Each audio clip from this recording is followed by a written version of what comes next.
Komisi Denma, Rapat Denma Kabupaten Jember, yang hormati Pak Kepala MTSN 2, Bapak Ibu pengawas, Pak Ahli yang luar biasa, Mas Toto satu saya.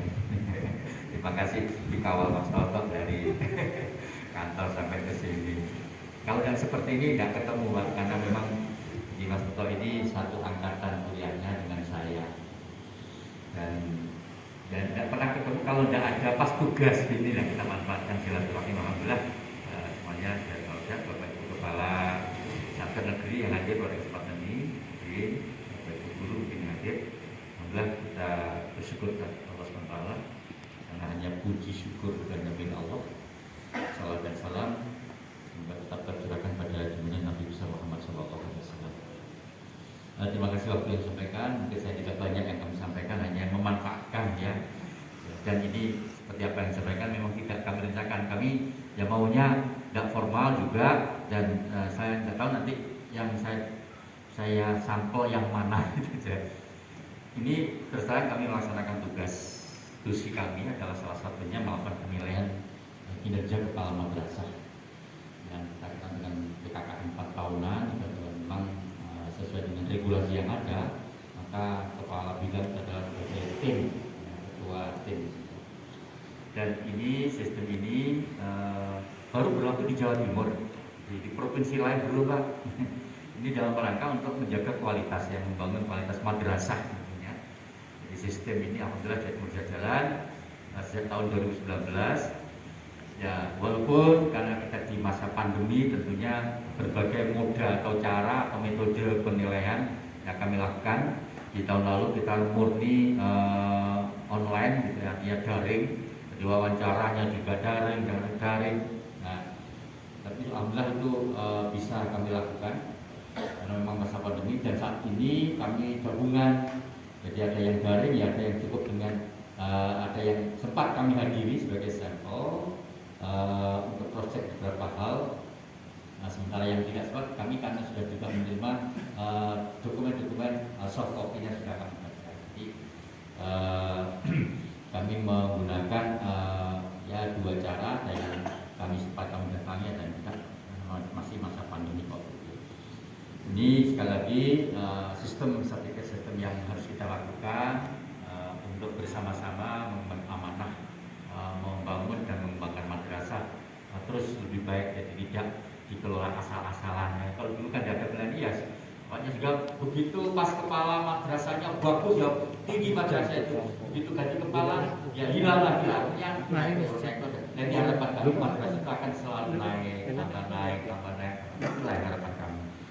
Artinya antara kemungkinan satu berkesinambungan berkelanjutan, ya itulah yang kami harapkan. Dan sistem ini yang kita kenal dengan PKB guru, PKB pengawas, dan kepala madrasah tentunya.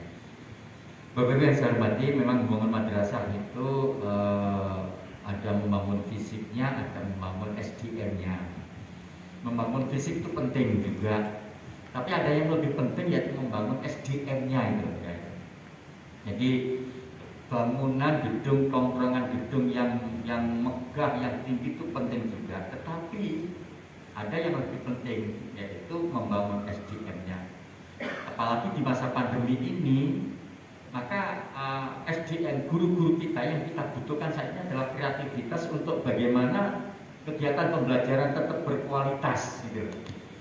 Sementara di masa pandemi. Nah, kalau seperti itu maka kreativitas, inovasi, dan adaptasi terhadap masa pandemi itulah yang dibutuhkan. Sudahkah guru-guru kita itu memikirkan gimana siswa-siswa yang ada di pojok di sana, apakah dia juga bisa menerima pembelajaran dengan baik atau tidak? Bagaimana mereka bisa mengikuti daring dengan senang, tidak jenuh dan sebagainya. Nah, ini yang harapan kami, guru-guru kita itu memikirkan itu, memberikan layanan yang prima terhadap anak didik kita sebagai amanah para orang tua madrasah ini. Sehingga apa? Bangunan, tempat, fisik, waktu sudah tidak menjadi hal yang penting lagi kan. Pembelajaran bisa beruntung di tempat dimanapun, kapan saja, waktunya bisa sambil nyantai di rumah dan sebagainya. Nah inilah saya pikir perlunya kita melakukan kreativitas menjaga kualitas lulusan madrasah itu. Namun apapun mungkin termasuk inovasi pengembangan yang dilakukan oleh madrasah, kami harapkan madrasah tidak pernah terlepas dari pesantren. Jadi madrasah harus tetap menjadi entitas tersendiri. Madrasah adalah tetap madrasah. Kalau Coca-Cola kan gitu. Apapun makanannya, minumannya tetap Coca-Cola misalnya. Apapun jenis madrasah yang dikembangkan, termasuk apa istilahnya mungkin brandingnya ya. Madrasah karena mereka punya ciri khas masing-masing misalkan, maka tetap penguatan terhadap keagamaan harus menjadi prioritas.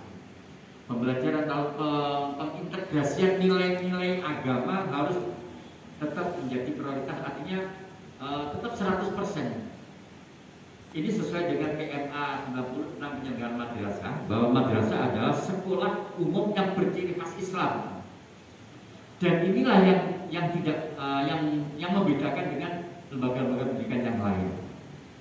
Dan alhamdulillah karena kita tetap memegang itu, maka madrasah sampai saat ini masih menjadi ya semakin diminati oleh masyarakat, terutama di masyarakat perkotaan, melihat perkembangan mungkin pergaulan ya antara laki perempuan, yang kemudian perkembangan teknologi yang luar biasa ini.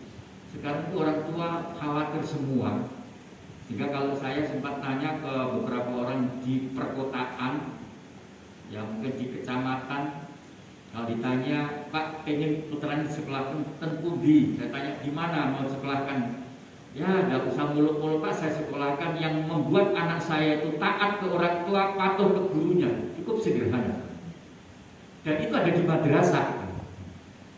Nah, alhamdulillah dengan ini maka semakin minat terhadap madrasah semakin tinggi berselanjutnya.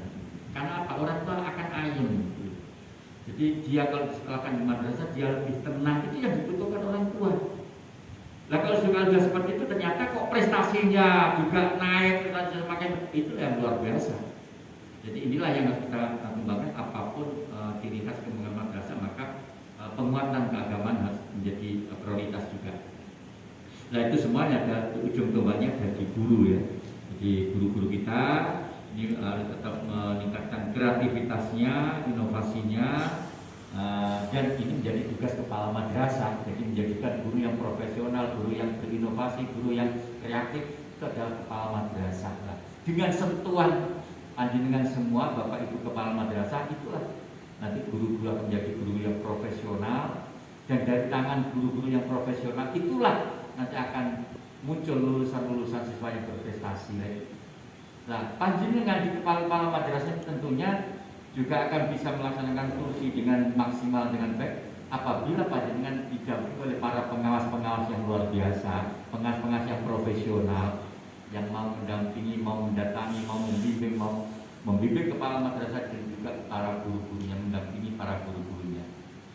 Nah, inilah. Lalu bagaimana untuk pengawasnya ini supaya profesional, supaya melaksanakan tugas dan fungsinya dengan baik? Ya ini tentunya tidak lepas dari atasannya. Dalam hal ini adalah atasan langsung kepala pengawas adalah kepala kantor tentunya. Di sana kepala kantor punya Pak Kasipema, mitra dari para pengawas dalam mengawal kualitas madrasah. Nah inilah sistem yang kita kembangkan, dan itu yang merupakan pengembangan keprofesian berkelanjutan yang namanya. Jadi sebenarnya kalau kita ditanya apa sih permasalahan pendidikan kita, ya masalahnya ada di guru semuanya itu. Siswa kita itu berprestasi itu tergantung gurunya sebenarnya. Nah sekarang gurunya itu supaya profesional ya kembali lagi ke pimpinannya, ke kepala saja seterusnya. Maka dari itu tolong dari para guru itu untuk kan tiap tahun sebagai ASN tentunya harus membuat SKP, sasaran kinerja pegawai kan itu ya. Nah, guru semua harus membuat itu, dan itulah teken kontrak awal guru dengan kepala madrasah kan. Jadi kalau misalkan ini prestasi mata pelajaran bahasa Arab saya kok rendah ini, maka guru bahasa Arab harus teken kontrak SKP-nya. Jadi sebelum Bapak Ibu kepala madrasah menilai PPK-nya guru, rapotnya guru, SJP 3-nya guru, ya akan diawali dari teken kontraknya itu. Maka SKB-nya dilihat nilai rata-rata bahasa Arab tahun ini misalkan masih 5,8, maka tahun depan harus menjadi 6,5. Nah, itu harus ada tanda tangan.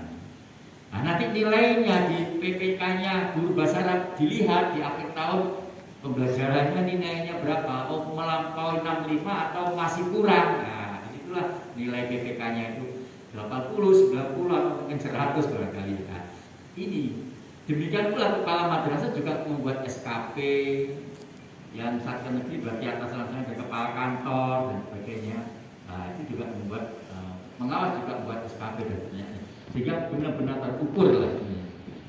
Bapak yang saya hormati, yang terakhir yang ingin kami sampaikan terkait dengan pembelajaran tatap muka terbatas. Jadi intinya bahwa terkait dengan PTMS ini adalah mengacu pada SKB 4 Menteri. Jadi ya apapun pelaksanaan daerahnya dan sebagainya selalu mengacu pada SKB 4 Menteri, yaitu juga memenuhi persyaratan daftar isian yang sudah mungkin dicek oleh pengawas. Nah, kemudian mengisi di EMI juga sudah lah. Dari dasar itulah rekomendasi kepala kantor atau Kakanwil nanti akan dikeluarkan, termasuk juga izin dari gugus Covid atau pemerintah daerah kabupaten, kemudian juga rekomendasi atau izin dari Kemenag kabupaten kota maupun Kanwil sesuai dengan kewenangannya. Untuk jadi LAMMTS jadi Kemenag kabupaten, sedang itu madrasah aliyah dan sampai pada Kanwil, intinya seperti itu. Jadi artinya kalau daerah itu sudah membuka PTMS, maka madrasah harus siap, jangan tertinggal. Dan begitu dan kesiapan itu harus didukung dengan persyaratan tadi. Ketika sudah punya persyaratan siap itu, begitu sewaktu-waktu dibuka oleh pemerintah daerah, ya madrasah sudah siap. Jangan sampai tertinggal dengan sekolah-sekolah. Tentunya ini sesuai dengan persyaratan yang ada dan tidak perlu istilahnya, kalau yang belum siap ya harus bertahap. Ya. Jadi yang perlu diperhatikan terkait dengan PTM terbatas ini adanya learning loss, artinya kehilangan masa belajar atau mungkin kualitas pembelajaran yang hilang juga bisa jadi. Ya, kemudian belajar para guru-guru kita, maka guru-guru harus melakukan inovasi dan ini bagaimana pembelajaran ini bisa tetap berjalan. Nah, dengan daring, dengan luring atau gabungan dan membuat inovasi-inovasi pembelajaran. Mohon maaf, dengan adanya pandemi ini tentunya di samping ancaman akan learning loss juga adanya trauma healing. Jadi sama dengan bencana alam yang lain, ada banjir, ada gempa, itu akan terjadi trauma biasanya. Ketakutan, rasa aman sama dengan adanya pandemi ini kan awal kita semuanya diam di rumah, belajar di rumah, mengajar di rumah, bekerja dari rumah dan sebagainya, semua dilakukan di rumah. Setelah dipikir masa kita harus demikian seterusnya, tidak makan kan, akhirnya ekonomi mulai dibuka bertahap dan seterusnya. Demikian pula layanan pendidikan nggak boleh berhenti hanya karena ini. Maka dimulai inovasi kreativitas guru-guru melalui e-learning, melalui pembelajaran daring, ada yang guling-guling, ada yang guru keliling. Itu adalah inovasi kita. Inovasi kita tetap kita bisa berikan layanan secara maksimal kepada masyarakat. Dalam hal ini tentunya berdasarkan pelaksanaan PTMS yang sudah diuji cobakan di akhir 2020 kemarin, yang kemudian kita rencanakan di tahun ajaran baru kemarin, ternyata ada PPKM darurat, kemudian berpanjang level-level itu, maka itu tertunda. Alhamdulillah saat ini sudah mulai levelnya level 3, level 4 ini sudah mulai bisa dengan terbatas lagi. Nah, di sini berdasarkan uji coba itu ternyata terjadi penurunan konsentrasi siswa. Jadi artinya mereka saya tanya yang sudah melakukan itu ternyata biasanya anak dalam 1 jam pelajaran itu bisa konsentrasi maksimal.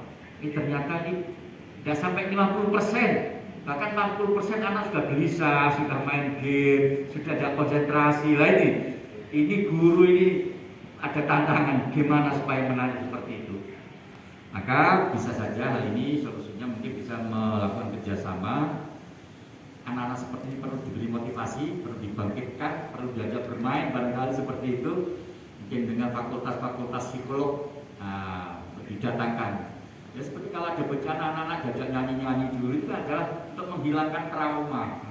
Nah ini juga demikian barangkali para kepala madrasah bisa kerjasama dengan fakultas tarbiyah di semester 7 semester akhir sambil lalu dibantu sesekali diselingi mereka mungkin ada improvisasi pembelajaran. Nah, yang kita kenal saat ini adalah karena konsentrasi anak itu mulai pendek perlu diperpanjang lagi dengan maka guru harus sering-sering melakukan ice breaking. Jadi kalau anak sudah mulai gelisah, dihentikan, agak bermain, membangkitkan. Jadi harus banyak ice breaking. Dan inilah yang harus kita hadapi kondisi saat ini dalam rangka untuk pembelajaran tatap muka terbatas.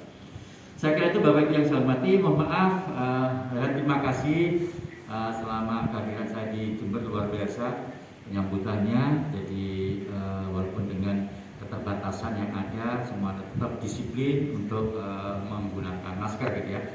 Jadi kita tetap sehat, kita tetap semangat ya, mudah-mudahan ya kita setelah pandemi Covid ini segera hilang dari muka bumi ini. Amin ya rabbal alamin.